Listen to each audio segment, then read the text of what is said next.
chapter 24.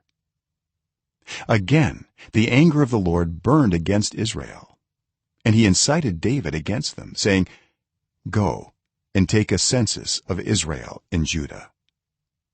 So the king said to Joab and the army commanders with him, "Go throughout the tribes of Israel from Dan to Beersheba and enroll the fighting men, so that I may know how many there are." But Joab replied to the king, "May the Lord your God multiply the troops 100 times over, and may the eyes of my lord the king see it. But why does my lord the king want to do such a thing?" The king's word, however, overruled Joab and the army commanders, so they left the presence of the king to enroll the fighting men of Israel. After crossing the Jordan, they camped near Aroer, south of the town in the gorge, and then went through Gad and on to Jazer. They went to Gilead in the region of Tatim Hodshai, and on to Dan Jaan and around toward Sidon. Then they went toward the fortress of Tyre and all the towns of the Hivites and Canaanites. Finally they went on to Beersheba in the Negev of Judah. After they had gone through the entire land, they came back to Jerusalem at the end of 9 months and 20 days.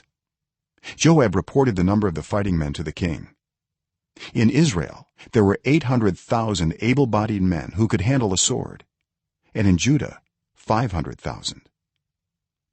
David was conscience-stricken after he had counted the fighting men, and he said to the Lord, "I have sinned greatly in what I have done.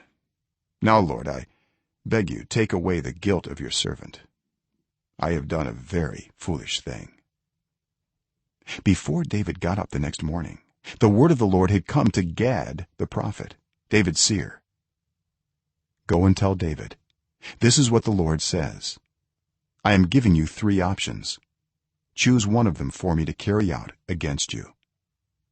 So Gad went to David and said to him, "Shall there come on you 3 years of famine in your land, or 3 months of fleeing from your enemies while they pursue you, or 3 days of plague in your land?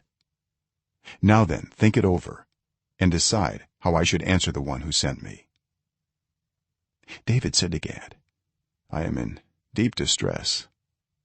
Let us fall into the hands of the Lord, for his mercy is great, but do not let me fall into human hands." So the Lord sent a plague on Israel from that morning until the end of the time designated, and 70,000 of the people from Dan to Beersheba died. When the angel stretched out his hand to destroy Jerusalem, the Lord relented concerning the disaster and said to the angel who was afflicting the people, "Enough, withdraw your hand." The angel of the Lord was then at the threshing floor of Araunah the Jebusite. When David saw the angel who was striking down the people, he said to the Lord, "I have sinned. I, the shepherd, have done wrong. These are but sheep. What have they done? Let your hand fall on me and my family." On that day Gad went to David and said to him, "Go up and build an altar to the Lord on the threshing floor of Araunah the Jebusite." So David went up as the Lord had commanded through Gad. When Araunah looked and saw the king and his officials coming toward him, he went out and bowed down before the king with his face to the ground.